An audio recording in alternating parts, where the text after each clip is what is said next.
Hello, listeners. It is me, Andy, your host of the Dual Screens podcast. And joining me this week, I am very excited about this one. This is kind of a big deal for me. I've been following this game for, I want to say, at least over a year at this point. Joining us is Phil Crifo, co founder and game director over at Awaceb and developer of Tchia, a tropical open world adventure inspired by New Caledonia. Phil, how's it going, man? Welcome to the show. Hey, well, thank you so much for having me. I'm great. How are you? Doing good. I took the day off of work for this interview. I did the whole like, oh, I don't feel too well. I don't think any of my coworkers listen to my podcast, so I think I'll Yeah. be okay. Before we dive into what this game is, where this game came from, the influence, the inspiration, all that crazy fun stuff, I'm going to ask you a very simple, straightforward question. How much are you enjoying Sifu right now? I'm getting my butt kicked. I'm not sure how much I can say I enjoy that on the air. But I mean, it's miles above what I was expecting. I actually had the chance to try it out like a months or years ago at Slow Mm-hmm. Clapping. They're in France also, and we're friends with them.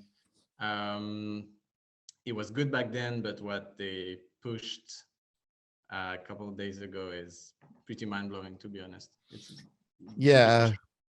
I was watching your Twitter feed, like celebrating the release.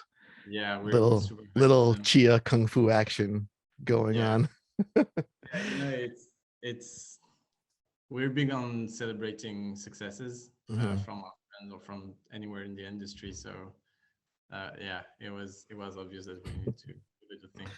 So I wanna begin things with how this game was first shown to the world. I mean, I think a lot of people either saw this game at the Game Awards in 2020, and most people, I think, like myself included in that bunch, were first introduced to this game during the PlayStation Showcase last Yeah, September. yeah. So before we dive in, and we're gonna dive in big time into the game itself, I kind of want to step back a little bit and can you walk us through what that looks like on your end when Sony is preparing a huge presentation? They've been quiet for months. The whole summer came and went without any sort of major announcements from PlayStation. And lo and behold, your game is going to be with all of these big heavy hitter AAA first party studio games. Yeah.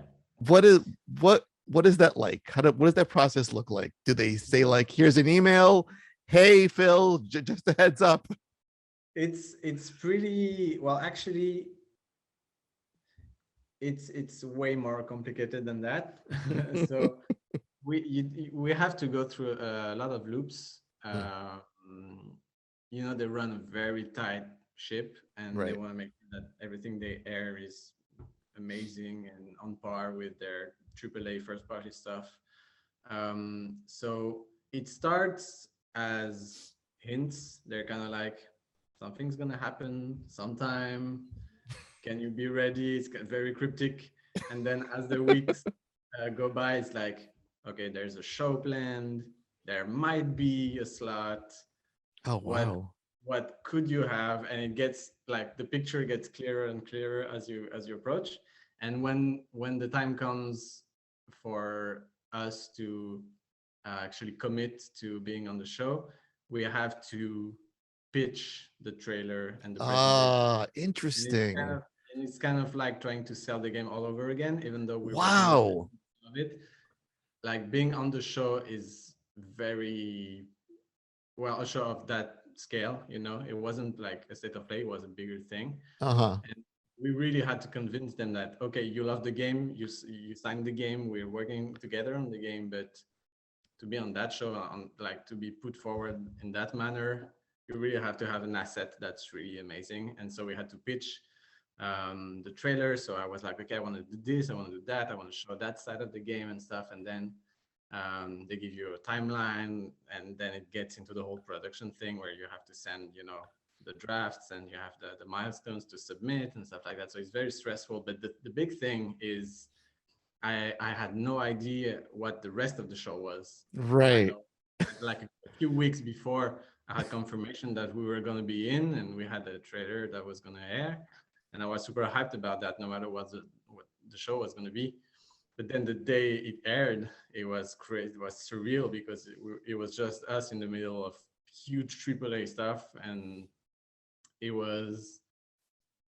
I was like, thank God I didn't know what that show was going to be, or else I would have been stressed to death. Like So the Phil, thing, it's gonna be you, Spider-Man 2, yeah, Wolverine.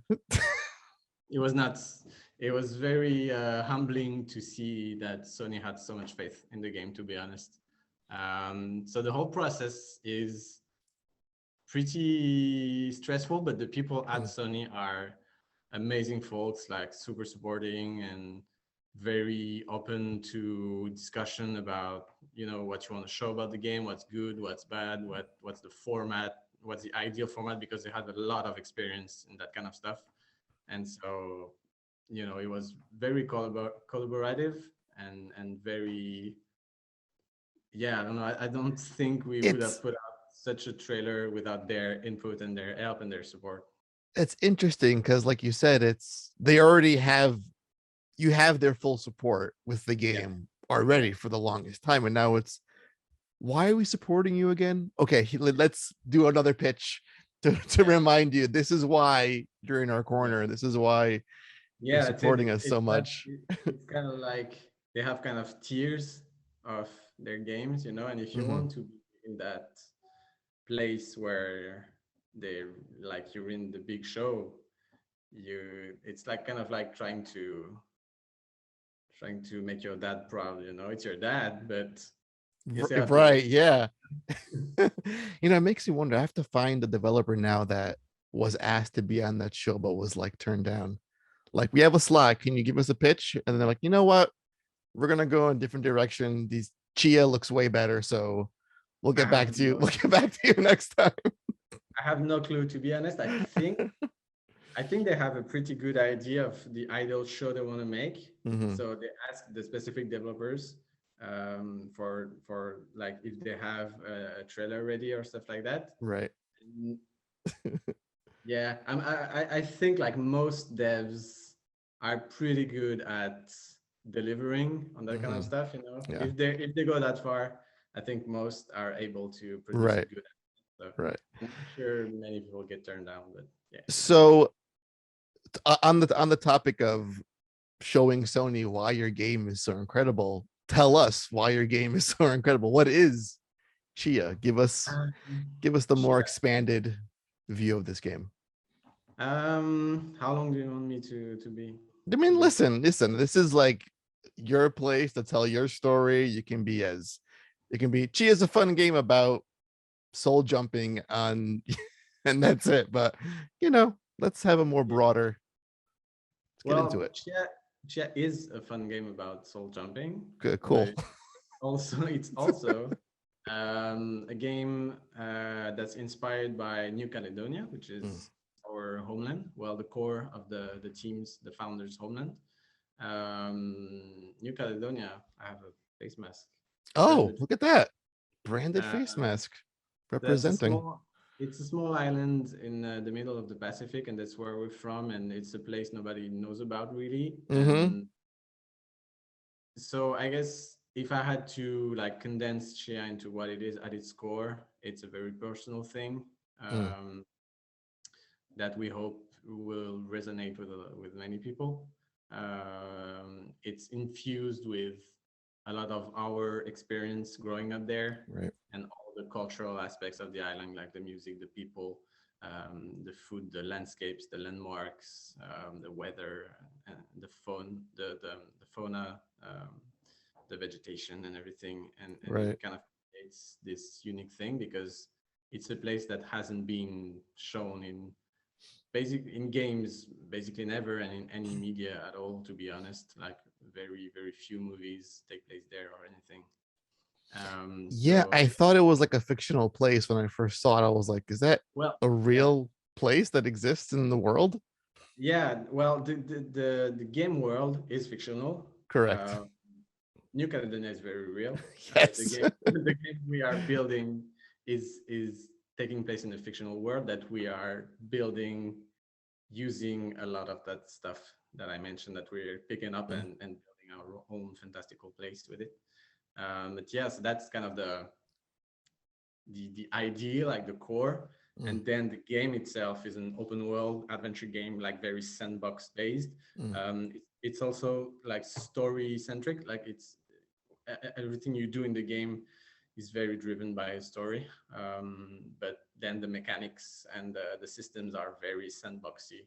It's a very systemic game, physics driven, like everything is very physical and very analogic. And we wanted to create that kind of what I like to call the toy box feeling. mm. It's Yeah. kind of the sense that you had when you were playing with a lot of toys and throwing stuff around and smashing stuff together. Like everything you interact with reacts and has weight and um, physical reactions basically. So it's a big toy we've been making for like 4 years now. So you're really telling, in effect, two stories. It's you're telling Tchia's story as the protagonist of the game, and also the story of your home, the place you grew up and you currently live in. That's an Yeah. amazing thing to do. Yeah, it was also a challenge of where to kind of position ourselves. Like, do we want to make something that's really, really heavily influenced by the nitty gritty stuff of New Caledonia and the stuff that only local people would know, and Hmm. at the risk of making something that's maybe too Mm, self-centered and would interest only locals, or do we go like super um, far from the influence and just kind of sprinkle some of it on top of a more generic game to make it more accessible. So it was a really fine line to walk and a middle ground to find. But I think I'm pretty confident we nailed it because we're making a game that I think can be appreciated by anyone because the story is pretty universal. mm, But then as you're soaking in the world, you will be hammered by a lot of unusual stuff that you've never seen and that stuff is influenced by New Caledonia, and we've drawn from there to kind of create the building blocks. hmm. But then any player is able to understand the story, like relate to the characters and stuff like that. So I think we're in a good place. What is Chia's story in this game? What is she pursuing? What is the thrust? What is putting her on this journey and making her Um, jump into rocks and mangoes and birds and right. frogs and all these things? Well, before she goes into all of that crazy stuff, she's just a young girl on an island living with her father. And an unexpected event. I'm working on next, trying not to spoil too much, but Yes, of course. something crazy happens, and she's set on a quest to find her father, basically. And it's a coming of age story, Mm, but it's told. Um, so where I think the story is interesting that we're telling is it's told in a fantastical world. It has magical elements. She has like superpowers and stuff like that. But at the core, the story is very human one. It talks about family, friendship, love, discovering yourself, like growing up. So I think there's a lot of room to, you know, um, identify and care for the actual characters, and then the world kind of feels bigger than life, but the story is very human at the core, I think. yeah, it's hard not to care when the characters look that adorable. It's really Yeah, hard not to feel something unless you're dead inside when and you're you can looking at these characters. and you can customize everything on her, Mm. so she can be even cuter than what we've Oh shown. boy, don't get me started on that. Cute games are my weakness. So this is gonna be so bad. Let's soul jump into the gameplay really fast. I hate myself so much. Um, how did these mechanics come into play? Like where I mean, I'm sure you first began with you want to tell a story about where we live, where we grew up, and Tchia sort of sprung out of that, out of your culture, out of your experiences growing up in New Caledonia. But where did this gameplay, the idea of like I want to possess the flora and fauna of this world to complete puzzles, where did all of that aspect come from? That came like that is not directly drawn from New Caledonian culture. This is not like based on some folk tale Mm, or local story or anything. This is, I think, at the core, a game design, like a gameplay mechanic idea that we thought was really cool. But at the same time, is not entirely separate from the actual soul of the game, mm, just because in New Caledonian folklore, a lot of stuff is centered around animals. mm, A lot of the characters in the folk tales and stuff are animals. So it really makes sense for Tchia to be able, to put human traits into animals and kind of, in a way, reenact a lot of those traditional myths and stuff where it's animals, interacting with each other. So that really tight link with nature and right. animal, kind of similar, but like that didn't spark the idea for the mechanic. It was kind of the other way around. It was like, want to make something super special. What's important in the inspirations we're drawing? Well, nature, animals. What can you do with that? Play as a crab. Boom. There you go. Play as a crab. Yeah, I would imagine when you live on a small island, you feel more connected to the actual other living things on the island. But I live in New York. I don't feel closeness to rats or pigeons or anything like that. Yes. Yeah. So describe what some of these mechanics look like. How there's about 30 or so animals you can sort of Yeah. possess and take over and use their sort of innate abilities to either travel or solve puzzles. How different do all these creatures feel? What is that like actually building different systems for all of these creatures? Yeah. Well, like, to be honest, some animals have the same kind of basic locomotion systems. Like, Mhm, we have several birds in the game, and they pretty much all do the same thing, which is fly around. Some mm, have specific abilities that are kind of tied to their real life counterparts or their place in New Caledonian culture. But what it's like is a lot of work for sure. What we have is kind of divided in three parts. We have the marine animals, the flying animals, and the land animals. mm, So they all share kind of the same, like under the hood, they all share kind of the same locomotion system. So it's pretty unified. We try to make something right. that was that we, where we're able to iterate on the systems pretty easily. So it's not like super. It was a lot of hard work upfront, but then we're able to generate a lot of animals from that base. And then the abilities they have are very different. Some are just like locomotion abilities, like your bird, you're able to fly. That's super useful.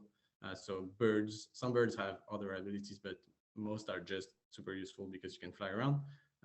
But for example, as a dog, you can dig up the ground, and that's tied to a mechanic we have with treasure chests, where if a treasure is buried underground, you're gonna have to get a dog to dig it out. Right. Uh, That's some so cool. animals have abilities, like I said, that are tied to their place in New Caledonian culture. Like the kagu is a type of bird, like an endemic bird to New Caledonia, which is a flightless bird.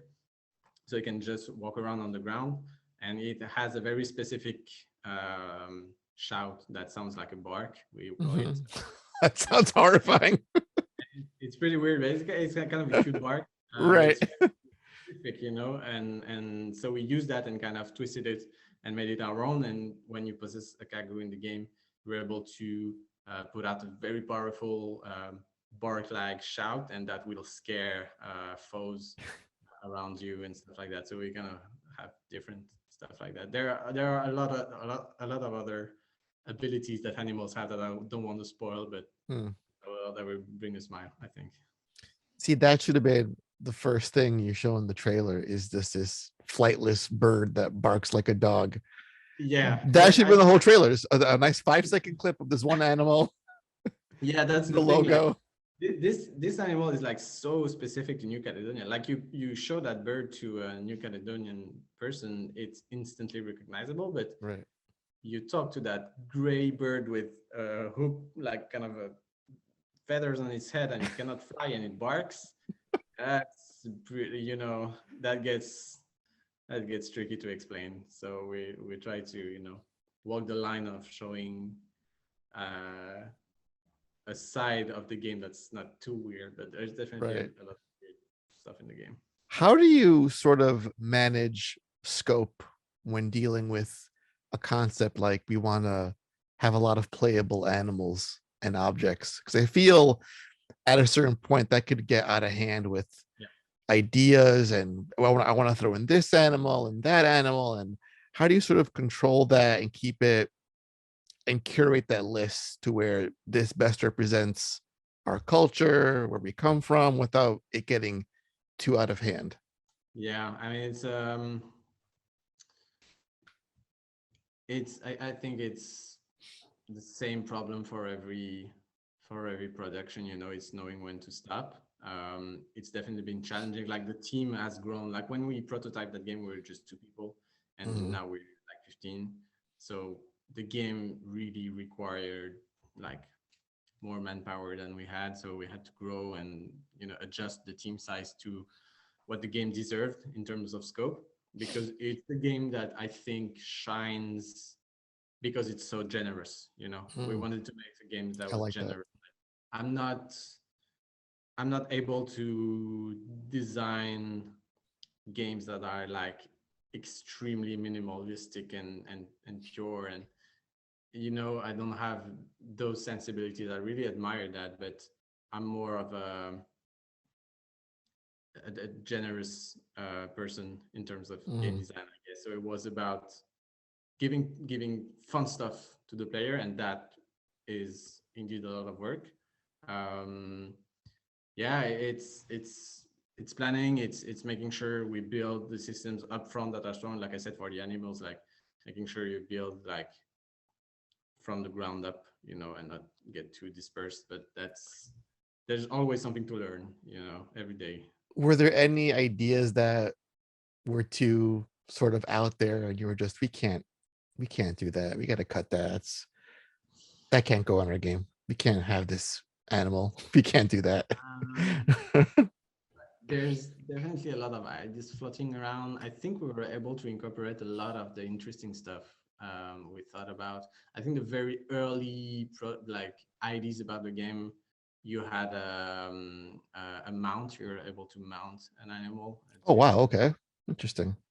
but that kind of you know because then soul jumping came into play, and you were able to Now directly you mount. are the mount, basically. Yeah, so it kind of gets rewired in some ways like Right. that. But nothing comes to mind that we really had to cut and that I still feel bad about. Okay. Most often it gets kind of twisted and reinvented Right, and right, in some way. right. Fascinating. What's it like seeing your game being compared to titles like Mario Odyssey, Breath of the Wild, Wind Waker, like huge iconic franchises, and here's your game that in the best possible of ways reminding gamers Yeah, of these hits. I like it's most of the time super like I'm pretty honored every time there's a comparison. It's humbling. It's nice. It really depends on the tone. Yeah. Like sometimes it's really Oh, you this know is just our Breath of the Wild clone. It's not, yeah, it ain't we get special. yeah. I think like I seem to notice that comparing games to other games has become a lot. Well, and maybe I noticed it because we're being compared, but Hmm. I noticed a lot of people. Well, it's the Dark Souls of this or the Dark Souls of Oh, that, let's not and we get a lot get more into of that right now. yeah, Shorthand, yeah. and that discourse is I mean it's not hurtful. Mm. It's I'm it's also about managing expectations because we're not making Breath of the Wild in Of terms of course, scale, yeah. stuff like that. So it's always kind of tricky, but it's better to be compared to great games than to bad ones. So Yeah, and we have Breath of the Wild for Breath of the Wild. This is just going to be yeah, Tchia. yeah, Um, so aside from soul jumping, which again sounds like a fun way to like break the game and do a lot of crazy fun stuff, there's also the ukulele that the yeah. character plays. Mhm. How does that factor into the gameplay? And is it for entertainment? Is it just to play a soothing song? Are we looking at, can songs do things in the game? What does that aspect look like? Yeah, so the ukulele is really a good example of the tactile and analogic feeling we want to put into all of our systems. Um, you can so there's kind of three ways the ukulele is used. You can take it out at any time in the open world and just Mm. jam. And we went like all the way into the system. You can strum, you can pick, you can bend, you can change chord qualities, you Oh, can do a wow. lot of stuff. So it's a very almost simulation of an instrument, which is Mm. super fun. I'm hopeful that people will catch on to it and will hear some jams and covers and stuff like that Oh, because that's going to be really neat like to see. our It's going to like happen. yeah, I'm hopeful because our audio team has done such a great job too at incorporating all the little subtleties of a ukulele sound and all the variations of strumming. Like you can strum up, strum down, and it really sounds like a real thing, and it's super cool. So that's kind of the sandbox kind of toy-like feature of it. And then into the actual game, in the story you have specific story moments where you're gonna have to take it out and play along to a song with characters, like you're at the campfire and a song comes up, and then you have kind of a rhythm game type gameplay segment where you play along with the song. It's very non-punitive. We want to make them like mood setters rather than challenges, so you can mess up and you can also jam on top of the song if you want. Like we put the ukulele in a key that makes it so that even if you do pretty much anything, it will sound decent. Oh, wow. Um, you can try to nail the thing, and there's a bit of a rhythm game challenge here. And then in the actual open world, when you're free roaming, you can take it out, and you have magical melodies that you can unlock throughout the game, and those will have effects on the open world, like buffs for Tchia, or Mm. change the weather, like start the rain, stop the rain, Oh, or wow. trigger a sunset, or allow Tchia to breathe underwater for a moment, kind of like magical elements that kind of tweak and change the gameplay based on them. Yeah, get ready to see every song in Ocarina of Time be replicated on that ukulele.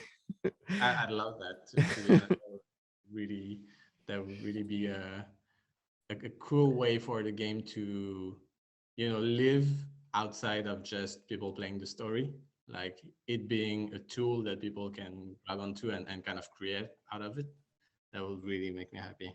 That's, yeah, I'm telling you, you're gonna see all sorts of covers. Like every major gaming theme song, every song that's a hit in some way will be covered on that on that ukulele. You Yeah, mentioned breathing underwater, and it's sort of like triggered something in my mind when I was watching the trailer. Those water effects and graphics they're phenomenal. thanks so Like much. it almost looks like when I watch a trailer for Horizon Forbidden West and then this, it's like, No, how do don't say water that. how do water effects look so good in this game? I It's mean, it's crazy.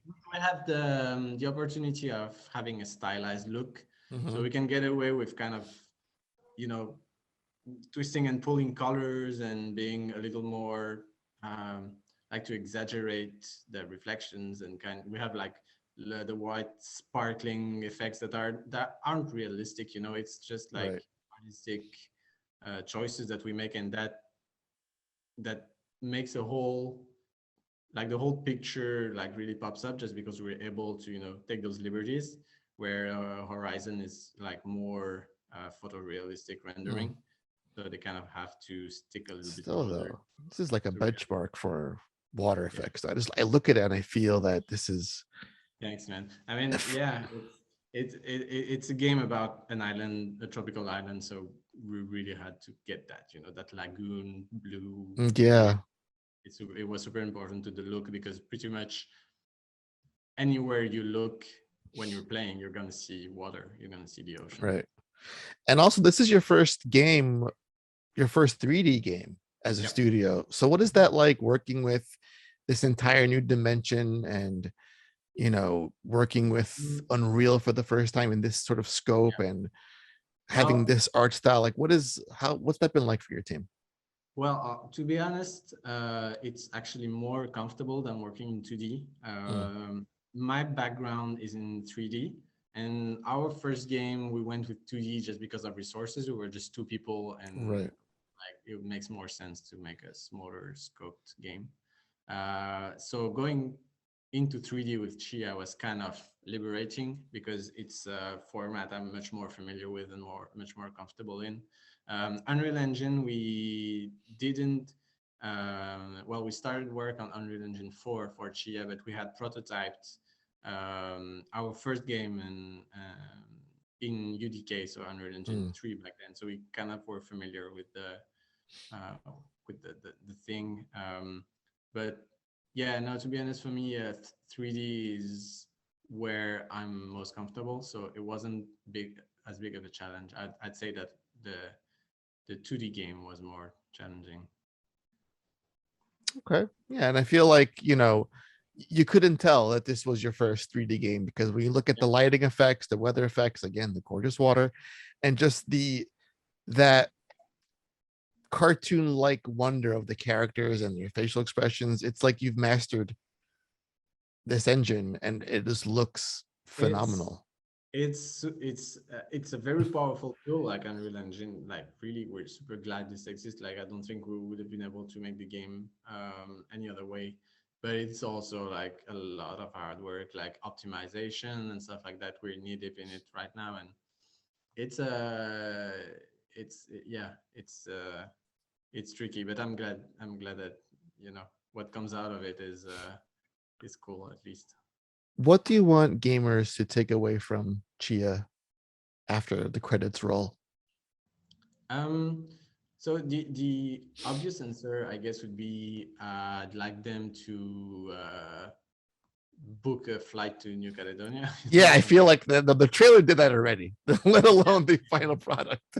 cool. But actually, that wouldn't be really honest from me. I don't think we haven't made this game with the intent of promoting the island. Mhm. It's not like an it's not a game to teach people about something. Right. It's not an educative thing. It's a video game that tells a story. Mm. It's entertainment, and if people have a good time, I think that's the bottom line.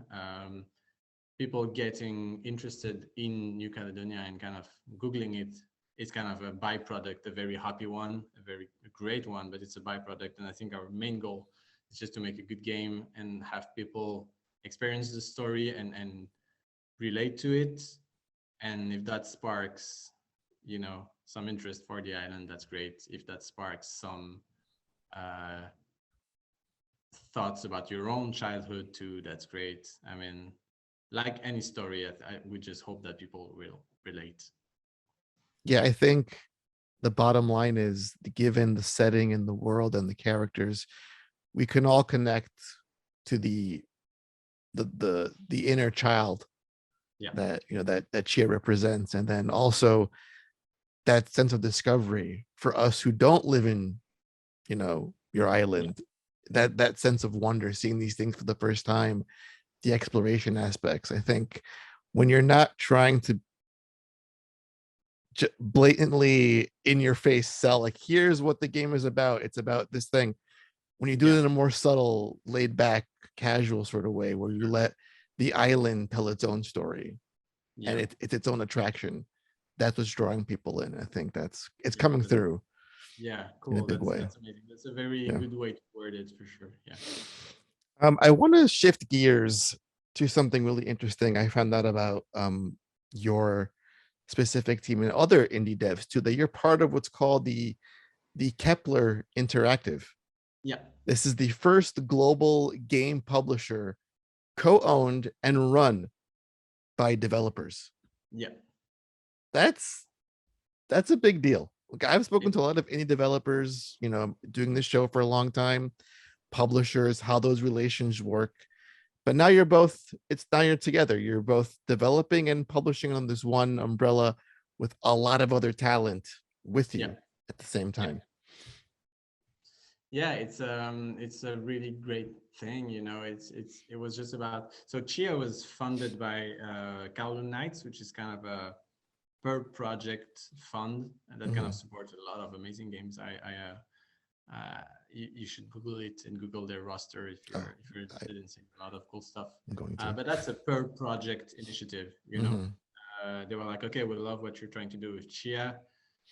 We're going to support you doing that. And we are like, great. But then came, like, as we reached the end of production and Chia were like, so what's next? Like, how we're gonna evolve the studio into uh, the next step, And it was like, either we do it all over again, we do another project Mhm. and we pitch it to people and we try to get funding and stuff like that, or the Kepler initiative came up, and that's really empowering for us because it's a group of people that support each other and that are building a tight web of knowledge, experience that we're all sharing together. And Sifu has just launched. Right. We are already drawing so many lessons from what they're doing wrong or bad. They have some stuff where they're like, we should have done that differently, and so we're drawing a lot from that. And this allows us to kind of project Awaceb into long-term plans, and not just a per project chase to, you know, uh, see the next day through. It's more like, what are you trying to build as a studio, Mhm. as a brand and as people, it's a really great thing. And the studios in Kepler are amazing folks. I think we're probably the smallest one in there, which Mhm. is again kind of feel similar to having the trailer in the Sony Right. showcase. I was looking up all the time, but that's really great because we only have um, up to go and up to look as inspiration for where to go next. So that's a really really cool thing, Kepler. Yeah, Is there a lot of collaboration or like resource sharing? How does that relationship work? And as far as yeah, just there's all these studios in one umbrella, that's great, but how does the interaction between all of those game devs yeah. Well, function? there are like weekly discussions about pretty much everything we do in Kepler. And for example, Sifu has shipped. Slow Clap are pretty busy, like with the launch and everything, but they will have some people that are going to have a little bit more free time, and those people are going to be able to come in and help us on Tchia. Not necessarily like completely hands-on, but they will be able to provide a lot of feedback when we have technical issues. They also have a lot of feedback. And for example, we're doing an open world game, and some studios in the group are contemplating doing open world games. So we have a lot of experience in that. Mm. And so there's a lot of just information and knowledge sharing. But there's also a thing where other studios are being considered to kind of join the group or Mm. work together with the group, and we all have our say in that. So we get to meet a lot of folks Oh, from wow. all over the world and try to feel like, is that the best fit for Kepler? Like, do they have the right mindset? Are they Mm. the same vibe that we have? Are they willing to cooperate and build this thing together?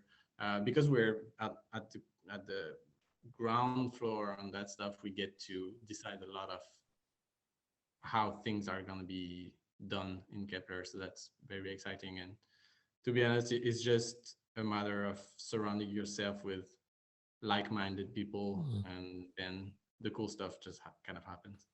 I like how you feel both sides. You have on the one end, you're doing the pitch to PlayStation for that support and also fielding pitches to see if other devs can join this group. So Yeah. it's like you get both sides of the coin in a sense. Yeah, in a way. I mean, I'm not, yeah, and that makes me like super comprehensive when people are kind of, when I meet other devs, I easily can put myself in their shoes just because I've been there, and I guess I'm still there because, like I said, we're the smallest studio there, and Right. we have a lot of growing to do still. But yeah, it's funny to have that position, and I get to play a lot of early, like super private builds of games. So that's also Nice. That sounds like a lot of fun. And I think one of the main goals of your group is that to remain independent, like to have the resources, the support where you can be a bunch of indie studios that pride themselves on being independent. What's it like for you personally, seeing there's so much talk about acquisitions in the air in the industry, consolidation of studios? Sony just bought Bungie, Microsoft bought Activision Blizzard. What is that like as an indie dev, seeing at least the bigger components of gaming sort of getting smaller and smaller on your end? I got so like at Kepler, some studios have like we share. We're all co-owners of Kepler, Mm, but also Kepler owns shares in some of the studios. It's kind of different for every studio, but right. some are not like completely indie in the sense that we Mm, are merged with the group basically. But because we also own the group, in a way, it's kind of the same. right. I don't by default have a strong feeling about acquisitions. I think they often are a way for studios to just reach their full potential just because of the resources that a big group can inject into a studio. It really Mm, depends on the philosophy behind who's buying who, mhm. basically. For example, like Microsoft have been buying a lot of stuff recently, and I like from what I'm hearing, it's super positive for the studios that have Mm. joined. Like I see Double Fine. I would never have thought that Double Fine, which is like kind of big Yeah.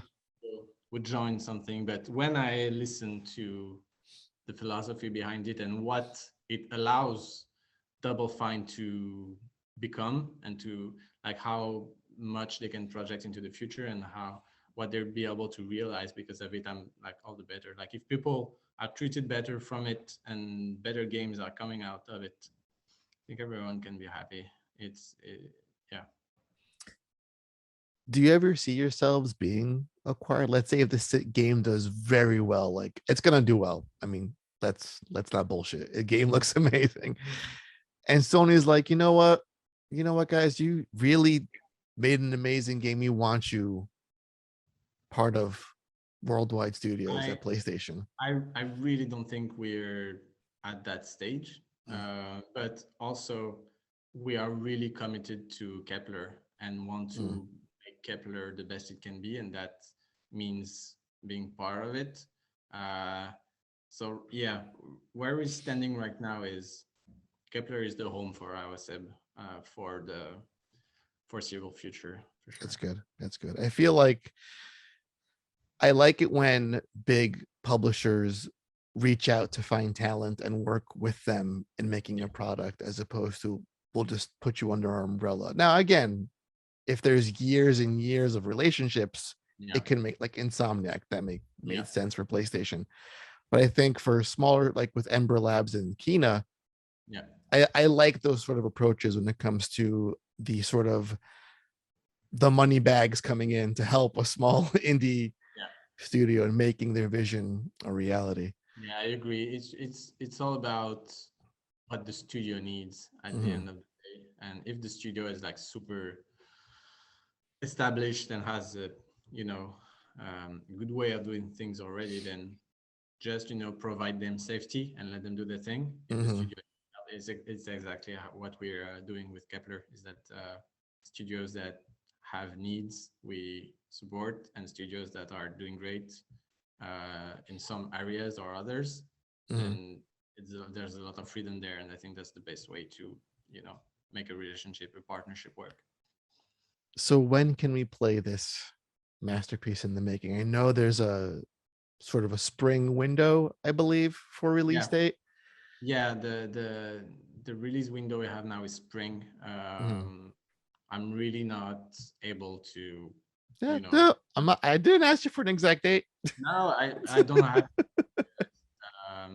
I don't have it. It's a matter of we want to put the best game out there. Like it's a pretty Mhm. generic answer, but to be honest, like the launch of Sifu put things in perspective. Like very much the game. Interesting. Okay. The first Cavalry game, it is so good that we want to live up to it. We want to show us, Wow. and so it's gonna be ready when we think that it's on par. You see, I think that is a really good answer. When I understand how, again, when it comes to scope and levels of polish and hitting targets, you can say our game is not quite ready. We're going to push it back a couple months. Uh, we should have been like a year for what you call it, cyberpunk, but whatever. Yeah, um, I really like the philosophy of look what our partners did with this amazing game. Like this is part of our family, yeah, and they have set a standard now that we as a team are going to try to rise to, and just you want to hit that high note on the yeah. ukulele every time we release a game. Yeah, I mean that's also a way that Kepler helps us be a better studio. It's not only like collaboration and sharing Mhm. information, also just like everyone lifting everyone up, just by being around each other. That's really cool. Yeah, it's also like a kind of a weird thing of like quality control too. Like, oh, this is look at this. You guys got to do at least what this is. Yeah. So it's like, okay, We'll see. I mean, we got it. we are way smaller than Slow Clap, so Mhm. and we're making a way different game. So it's True. hard to compare one to one, but we're doing the best we can for sure. No, you guys are doing a hell of a job. And again, this looks so charming. It looks, again, it's not your typical game. It's not about heavy combat or those Yeah, kind of things. It's more about, again, discovery, exploration, that sense of being a kid again, and all those themes you've mentioned before. It's just, I feel like this is going to be a magical experience, and I really cannot wait. thanks so Cannot much, wait. man. Really nice. Yeah. All right, Phil. And with that, I think it's time to dive into the rapid fire portion Oh gosh. of the interview. This could go in a lot of strange places. Do I have a um, like? Can I buzz out?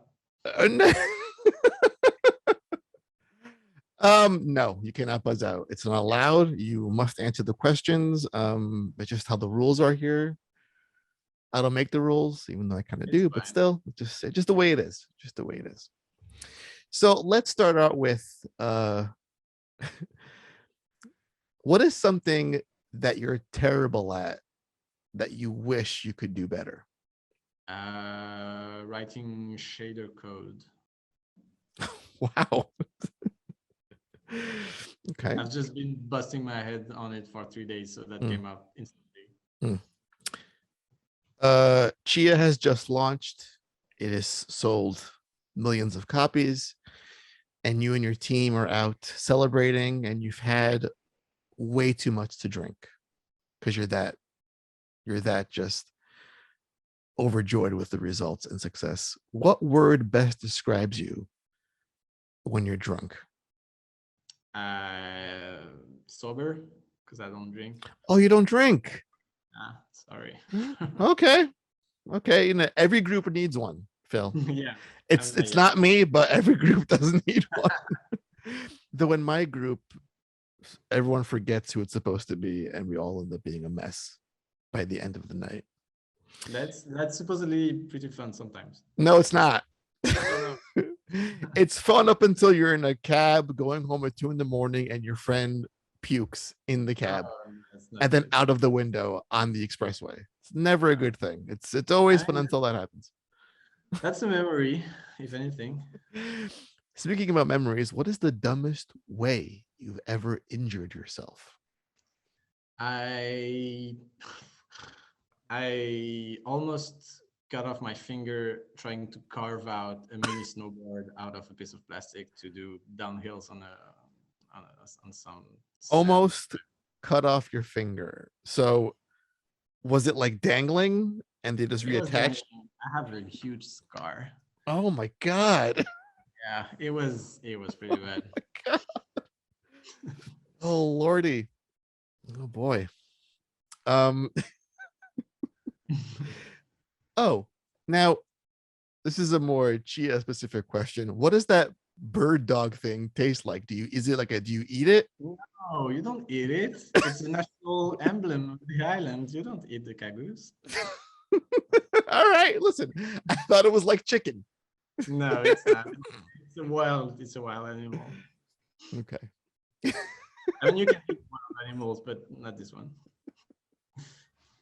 I mean, you guys don't eat eagles. Right. We don't eat the eagles. Yes. It's the same. Okay. All right. Yeah. Okay. That makes a lot of sense. I'm sure someone does eat eagle somewhere. You Yeah, never know. probably. Yeah. Right. You never know. Can you replicate what it sounds like? Do your impression of that bark? And let's go again because the one we have in the game it's kind of tailored and kind of fantasized a bit, but the real Right. one goes like it's something like whoop whoop whoop whoop Oh boy. whoop, whoop. You see, Yeah. again, I suggest you Google you know, Kagyu Park, and you were it's really you said before that the idea wasn't to promote your island and to get folks to visit. You just keep giving me a reason to book a ticket right now. I want you should to I want to see what this thing looks like, what it sounds like. you should. Um, would you rather have the ability to lie perfectly, or you have to always tell the truth? I think always tell the truth is probably you'll probably feel better about yourself in the long run. Mm, Lying can be useful, but it's not you often are like a long-term answer to anything. you are too wholesome for me, Phil. Maybe am I lying about that? I don't know. Oh, now that got deep. Speaking about things you lie about not being wholesome, if one of your teammates got a phone call in the middle of the night that you were arrested for committing a crime, what crime did you commit? Skateboarding in an forbidden location. God, you would think after you almost lost a finger, you'd stop skateboarding or You know, you use your feet, so it's okay. what what would your safe word be? Um, Don't make that boop boop sound. I was gonna do it. I was exactly gonna do that. Okay, All sorry. right. Okay. So the boop boop sound it is. We're gonna keep it at that. We're gonna keep it at that. What do you think? What do you think people notice most about you?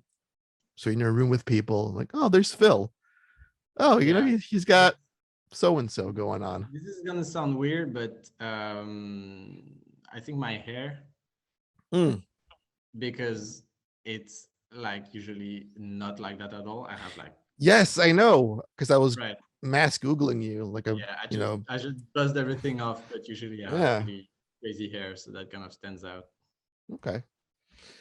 Um, is it okay to sleep with socks on?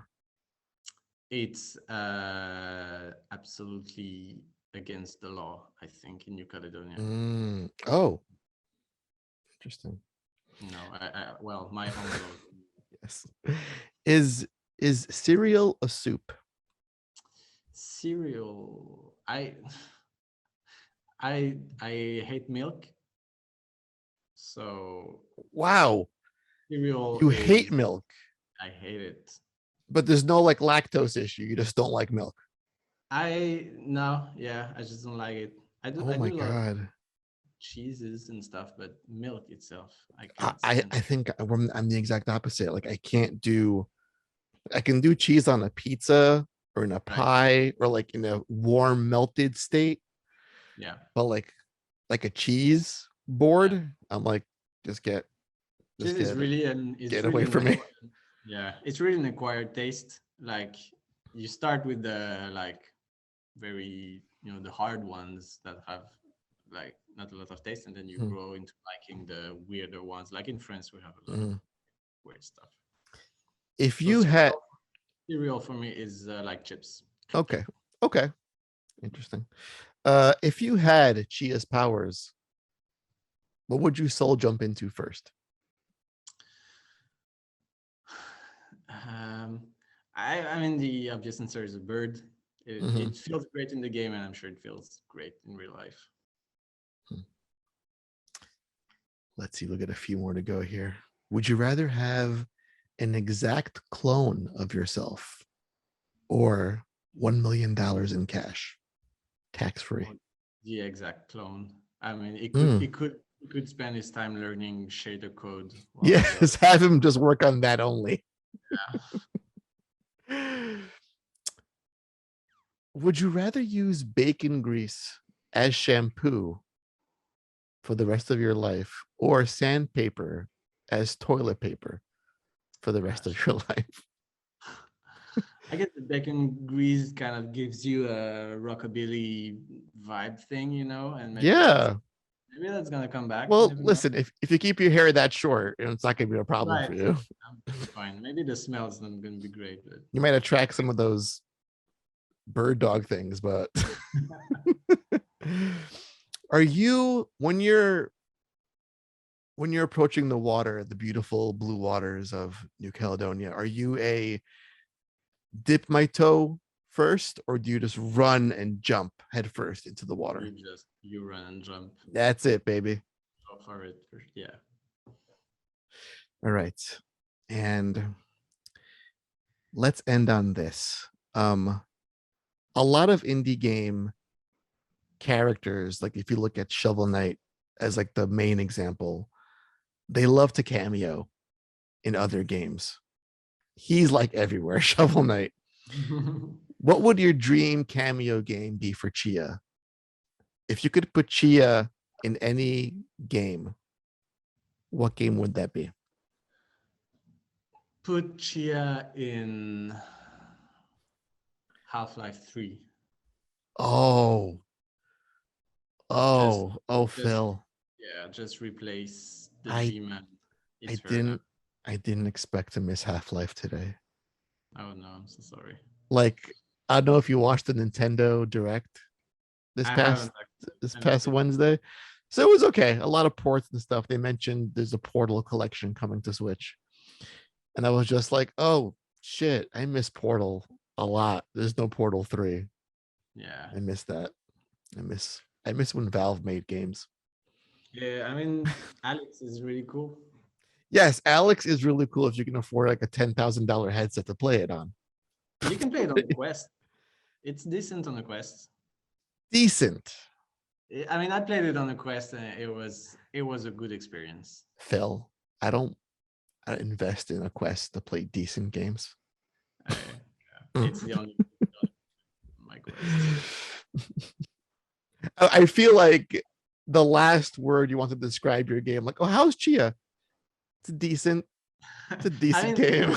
the, the game was Oh, amazing. the game is amazing, but the The experience experience. of playing it on a Quest. Yeah. I got my Quest right here next to me, so Resident Evil 4 is more than decent. But I think I'm gonna try Alex out because I can't afford. Well, I shouldn't be spending that much money on a headset. when PSVR 2 is around the corner. So I'm gonna play it on that, see what it's like. Phil, thank you so much for coming on the show, man. This has been a lot of fun. The game looks phenomenal. I cannot wait. I feel like 2022 is going to be an amazing year for indie games, especially. We had, Sifu came out, held no punches, so to speak, didn't hold back. And now we have your game coming out, hopefully, springtime, super polished, super awesome. Where can our listeners find out more about you, the game? Give us the whole social media spiel right now. Let's go. I think the best way to stay in touch about Tchia would be on Twitter. It's where we're the most active at Awaceb, Awaceb.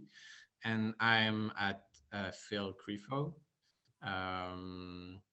Yeah, and we're a small team. We read every email, so if you want to reach out and have a chat, just jump in our DMs. Oh yes. All right, and we'll have all those links for you in the description as always. Well, Phil, it's been again a lot of fun. This is going to be it's going to be a good one. It's going to be more than decent. I feel when Thank the you so time much. comes. Thanks for your enthusiasm. That's Oh really yeah, I cannot wait. It's always hard to talk to a developer when you are so in love with the game and want to be like not a raging fanboy when you're having a conversation. But yes, I cannot wait. So thank you, Phil. Thank you. Thank you, listeners. And as always, don't eat the bird dog. Never eat the Never bird eat, dog. never eat the bird dog. No. Thanks for listening, and until next time.